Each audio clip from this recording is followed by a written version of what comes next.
Okay, so gems, I mean, it's explained in the guide, but I'll give you guys a visual here, especially in regards to the gem combination bit. But these blue gems, blue cooldown gems are called Farsi gems, and they reduce, okay, they reduce cooldowns of whatever skill you have them assigned to. The gem itself is for a specific skill. You can see the yellow text there. It's for a specific skill. The triangular gems are damage gems. They're called Azure gems, and they increase the damage of the skill that they are currently set to as well. And all gems are equipped in this menu right here in your character sheet. So you can have up to 11 gems equipped. You can see that on my artist, I've put mostly level 5s, a couple level 7 gems on skills to increase their damage.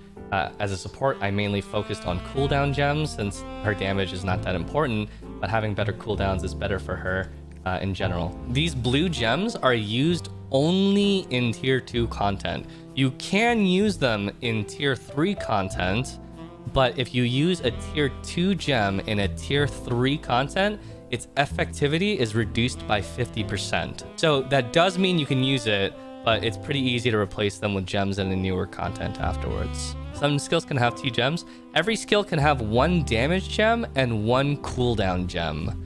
So you cannot stack multiple damage gems for one ability. It can only benefit from 1 damage gem and 1 cooldown gem. So yeah. So besides for the tier that these gems are for, there is virtually no difference between the two. So blue gems and these orange gems, which you use in tier 3, they give the same exact bonuses. It's just one can be used in tier 3 and below contents, and one can only be used in tier 2 and below contents. Because NA and EU will kind of breeze through tier 2, I would not put a lot of value into these blue gems, these tier 2 gems, because it won't take you super long to get to tier 3, I don't think. And by which point you'll want to use tier 3 gems regardless. If you have a gem and it's for a skill that is not yours, say it's for a skill you don't like that you're not using on your class, or say that it's even for a different class, what you can do is you can go to an NPC and you can re-roll the gem. And you can see that this gem is a cooldown, a level 4 cooldown gem for the explosion skill for my sorceress. And obviously I wouldn't be able to use that on my artist, but when you re-roll a gem, because no gems are never bound, so always you can freely trade gems and move them between your characters or sell them on the auction house or give them to another player. When you receive a gem, you're able to re-roll it, and when you roll it, it'll always become one of your skills, even if it's from another class. So it's possible to buy the cheapest gem on the market, even if it belongs to another class, and turn it into a gem for your class. This also applies when you're combining gems. If you combine 3 gems, no matter what kind of gem it is from whomever, it will always become a skill that is your class. It only costs silver to do this, but the cost adds up. On this list is a full list of options that it can roll into, and there's no pity involved in regards to rolling into these. And so I really, really, really recommend that you never, ever, ever, ever roll for the skill that you want, because silver as a commodity can very, very, very easily disappear if you're not careful with your spending. You can see even a level 7 gem, if I were to re-roll this is 90,000 silver per attempt. It literally would only take 10 attempts for it to almost cost me 1 million silver. And if I still haven't gotten lucky enough by then to roll the one skill that I need at that point, I can really dip into this silver. People do not value silver enough. If you run out of silver, you feel really shitty, because for one, you can't really swipe for silver. You can, but it's a literal scam if you do that. And so people who are whales, if they get hard stuck by silver, they usually get hard gated by doing anything. So be mindful that silver is more valuable than you might give it credit for. To give you an idea of how much silver I spent, when Sorceress first came out, I had farmed, as in I spent every day farming the silver, 120 million silver. And by the end of the week, when Sorceress came out, I went from 120 million silver to about 40 million silver. I burned through 80 million silver. So what I recommend instead is if you're looking for a specific gem, what you do is you buy it from another player with gold. Okay? The specific gem for the specific skill and either cooldown or damage that you need, you buy it from another player, and then the gem that you're replacing that you would have rolled instead, you sell it. And you make back all the gold instantly if you can sell it for around the same price. Yeah, this is someone clearly RMTing, for the record. This is RMT in action. If there's a specific gem that you need, or if you have a specific gem, instead of rolling it for silver, I would recommend that you buy it for gold and then you sell your old gem for around the same price so that you don't spend silver to get the skill that you want, and you don't really have to spend gold either because you make back what you bought it for by selling your gem, because someone else might have needed that skill. People very regularly buy gems off the market, and they very regularly buy the cheapest gems off the market because people are often combining gems. When you combine a gem, it's from this button in your UI. You can combine any three. You can combine any three of the same level gems, and they can be damage or they can be cooldown. The configuration does not matter. You can be 3 damage, 3 cooldown, 2 damage, and 1 cooldown. The result is 50-50 damage or cooldown. There's nothing else that influences it. So that turned it into a level 3 cooldown gem for one of my skills. It is always a 100% chance of succeeding the jewel upgrade chance. But because it's 50-50 damage or cooldown, you might not always get the gem that you want.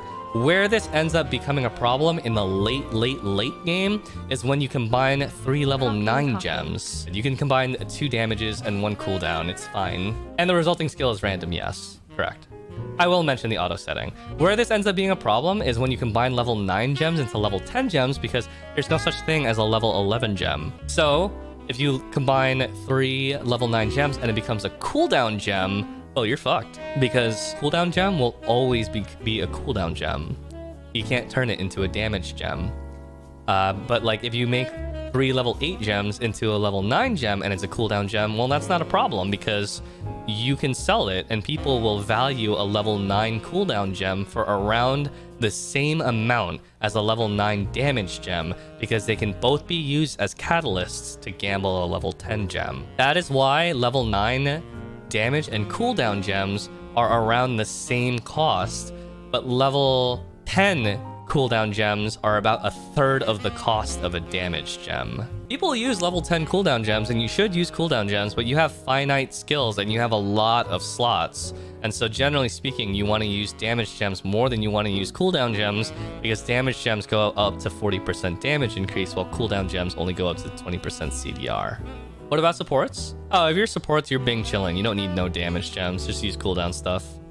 You are chillin' if you're a support. Would it be better to have all gems at level 5 or have like 2 level 8 gems? It would be better to have all skills at level 5 unless you were playing certain classes. If you're playing Burst Blade, Transformation Scouter, Demon Form Shadow Hunter, those 3 classes only need 1 gem, whereas all other classes need multiple gems to fill out the 11 slots. Those 3 class builds only need a singular gem, basically impacts their entire damage output, which is why those classes are all considered economic. Don't you want the CD and damage gem though? Okay, for Transformation Scouter and Demonic, sure, you can do the cooldown one, but Burst Blade doesn't need the cooldown one because their identity skill doesn't have a cooldown. Devil Hunter has more skills than gems? That doesn't matter. Because you can't level more skills than any other person because you're limited by the same amount of skill points as a Devil Hunter. All those extra skills are all for auxiliary things like mobility and stuff. That's pretty much it. The last thing is, you're going to get a lot of gems while you're playing the game in general. And you might not feel like combining them every time. So this button here is an automatic assembly. And what this says is, this is checking it on and off. This says that combine all gems up to tier 3 automatically to tier 5 or level 5. And so when I get a new gem in general, what it will do is it will automatically combine all the gems in my inventory until things are at least level 5. This also extends to the Dismantler. If you drop a bunch of items that you don't like, there's an automatic dismantler. You can turn it on and off. This is for left side equipment. This is for right side equipment, like accessories. This is weapons and armor. This is what rarity you would like to automatically dismantle up to and what tier. This is an automatic this is a quality filter. So if the item is underneath 40 quality, for example, it would automatically dismantle it. And these are special things that prevent items that have ideal tripods or ideal stats from being dismantled in your inventory.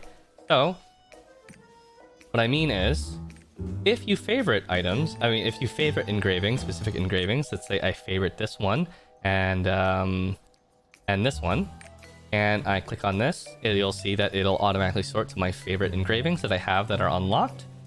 But what it also does is any item that drops that has the engravings that I have favorited in this menu, it will filter them out and not automatically dismantle them.